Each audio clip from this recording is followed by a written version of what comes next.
It doesn't matter if you have to start over 100 times when you have a pure soul and good intentions.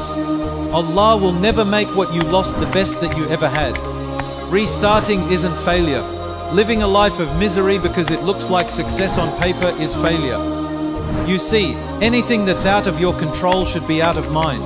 And sometimes you need to cut certain friendships, cut certain relationships, cut certain business friendships in order for you to grow. And when you restart with new experience, new boundaries. You see, Allah has a beautiful way of making you arrive where you're supposed to be at the time you're supposed to be there. So don't procrastinate, don't fear starting and restarting. Sometimes this could be the blessing moment that you actually need to propel you forward. Peace hits different, success hits different when you sacrifice a life you thought you wanted for the life that you actually need. So remember, when you have a pure soul and good intentions, Allah will never make what you lost the best you ever had.